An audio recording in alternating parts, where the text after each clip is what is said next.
I don't remember how it started, but whenever somebody tells me I'm going to visit Thai or visit Plum Village, then I just take a piece of paper and I put my hand and I draw the outline and I send it to you. I completely forgot where we met for the first time and how we met. In the mid-60s, I got a phone call from the Buddhist Peace Fellowship, and they said, Nhat Hanh is coming through New York. He's just changing planes in New Jersey, and would you want to entertain him there while he's on the airport? So I went to the airport in New Jersey, and you wrote a poem on a napkin for me. But I remember one time when we were together at Columbia University. That was the time when you were there. And Dan Berrigan, the peace activist, was celebrating the Eucharist in the little room that I had rented there. And then you came and you recited the Heart Sutra.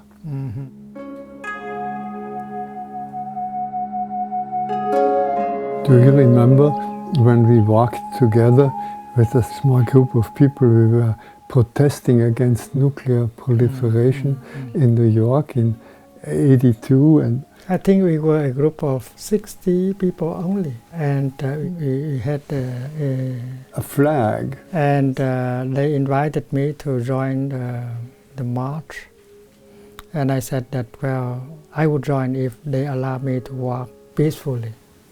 So we organized a group, and we walked so peacefully. And then many people behind us got angry. There was about 500,000 people walking on that day. And they shouted from behind, "Can't you walk?" And some of them overtook us and looked back at us, and they saw the way we walk, and they transformed. They see we are doing peace. We are not demanding peace. If you are not able to be peaceful and happy in every step, the peace march is not a peace march.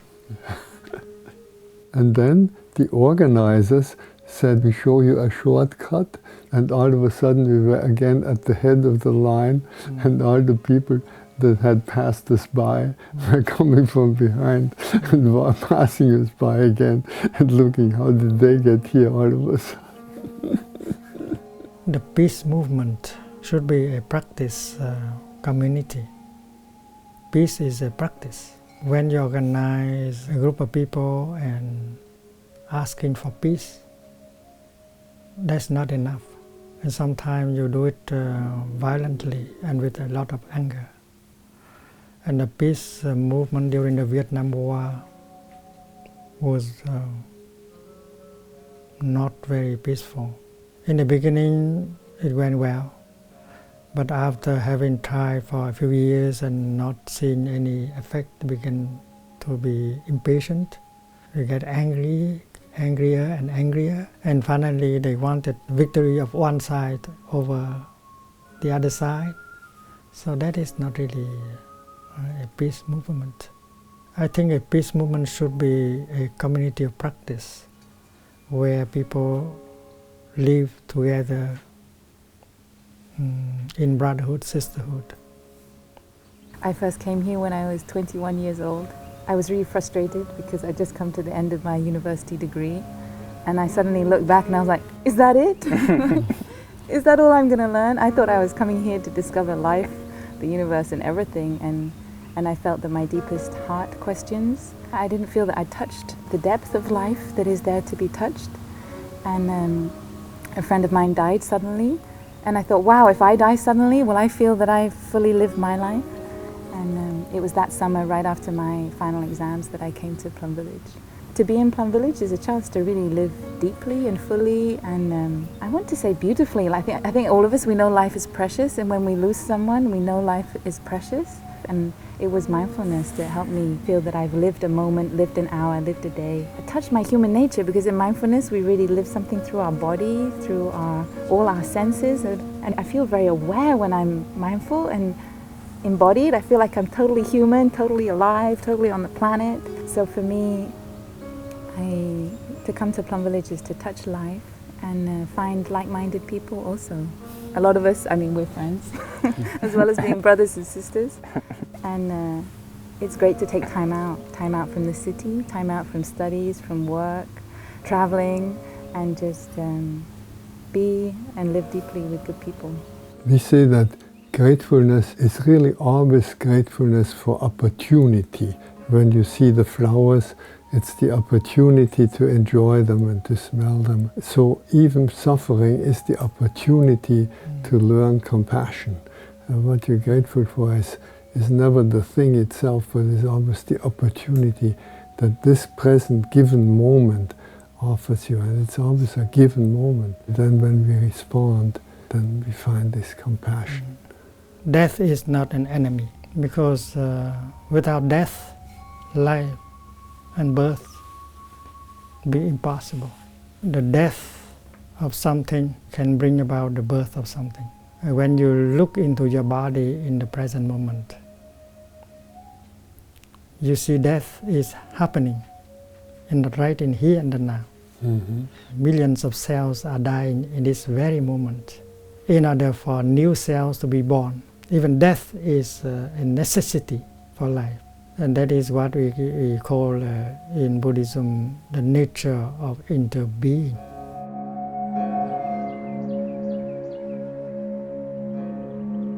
Gratefulness can be felt with every step.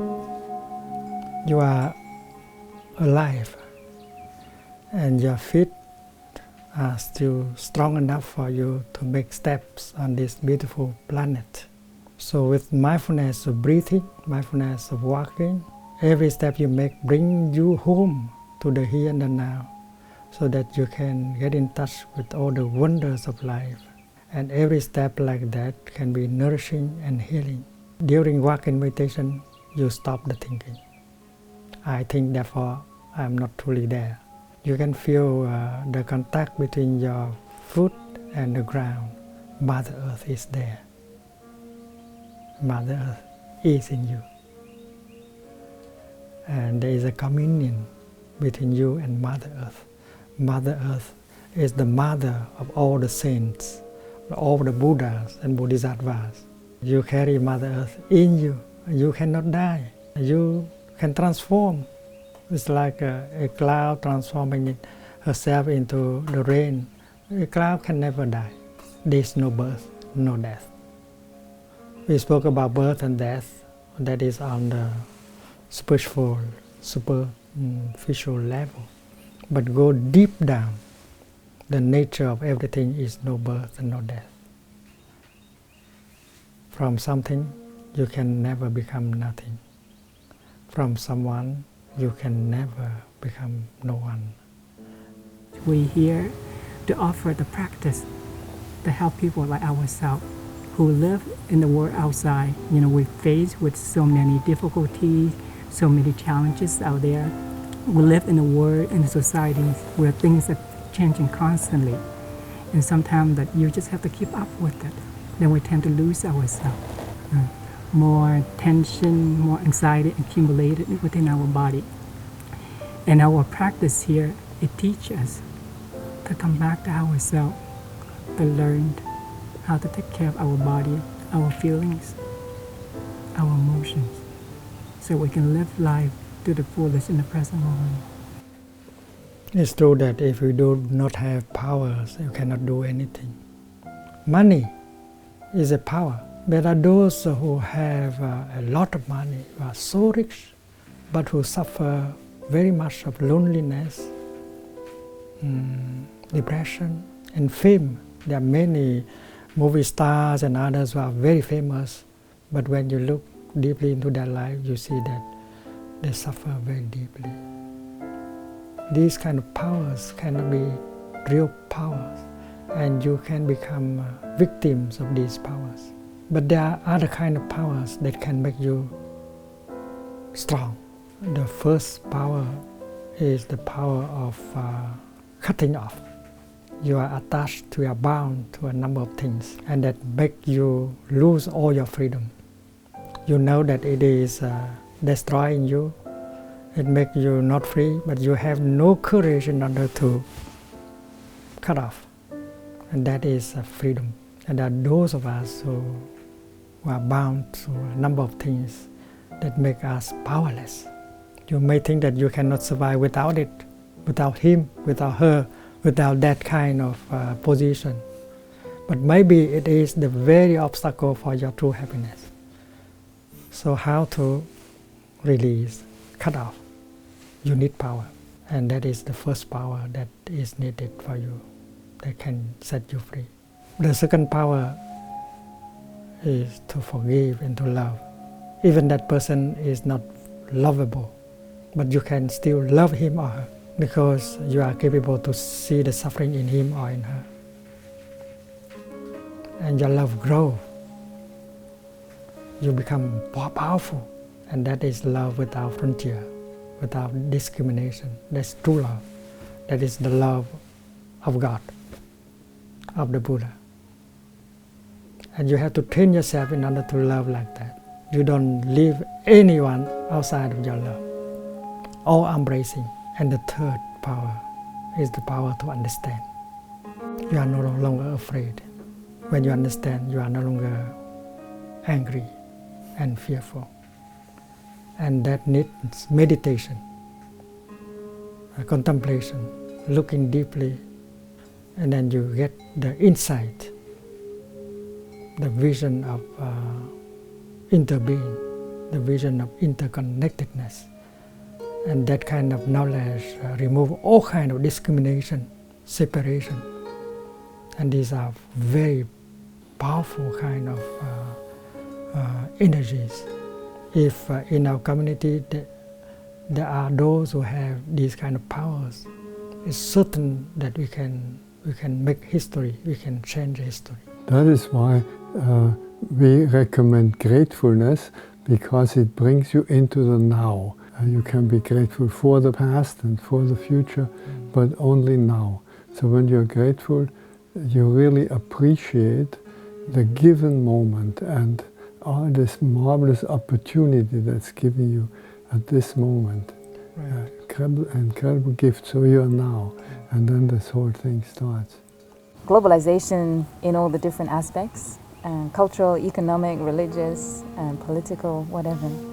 That this is an amazing time where so many of the world's wisdom traditions are becoming accessible in so many different languages. So for me, only in this generation can I have access to the wisdom of Buddhism, but at the same time I can complement it, if I like, with studying the wisdom of Christian mystics as well. What I'm so grateful to our teacher, Thich, for offering is a very clear path for young people. There are practices that we can all do. We can master our breathing. We can learn the art of total relaxation. We can learn to handle our strong emotions. We can learn to take care of our life in such a way that we can generate happiness, that we can really create happiness for ourselves and our loved ones. And we have lots of practices, not just the breathing meditation, but walking meditation, sitting meditation, eating meditation, ice cream meditation, coffee meditation, whatever you like. Everything can be applied, but especially in moments of crisis, stress and tension, we really have these tools with the body and relaxation that can really help us overcome difficulties, but above all, take care of ourselves. 2002, after serving in the U.S. military, I was over in Desert Storm, Desert Shield, and then I was having problems with mild case of PTSD. And my parents thought it would be great for me to maybe try to come here and try to learn something. And so I've been a monastic for 10 years now. As far as PTSD is concerned, the practice is very helpful. And in our practice here, we have to be aware of what's coming up in our body, whether it's our emotions, what we're feeling, and being in the present moment. And that's all a big part of helping with PTSD. By the way of mindful breathing, mindful sitting, you bring your mind home to your body. And when mind and body are together, you are established in the here and the now. That's mindfulness. Mindfulness is to be fully present in the here and the now. And that is a practice. When you make a step mindfully, you arrive in the here and the now. That is where life is available. That is where the kingdom of God is available. You are yourself, and when you are yourself, fully present, fully alive in the here and the now, and then the tea becomes something very real. And you are drinking your tea and not your sorrow, your fear, your anger, or your conversation. So it is possible to live every moment of your daily life like that. And God is always with you. That practical, concrete notion of love, I see that in living yes to belonging. It's the yes to belonging. But not just saying yes, but living yes, we belong.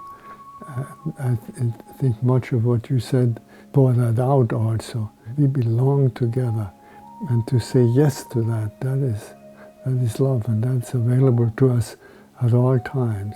If you are capable of being mindful and free from sorrow, anger, fear, free from the notions, and then touching the flower, you touch the kingdom of God, and you touch God.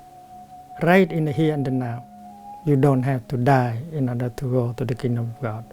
It may be too late.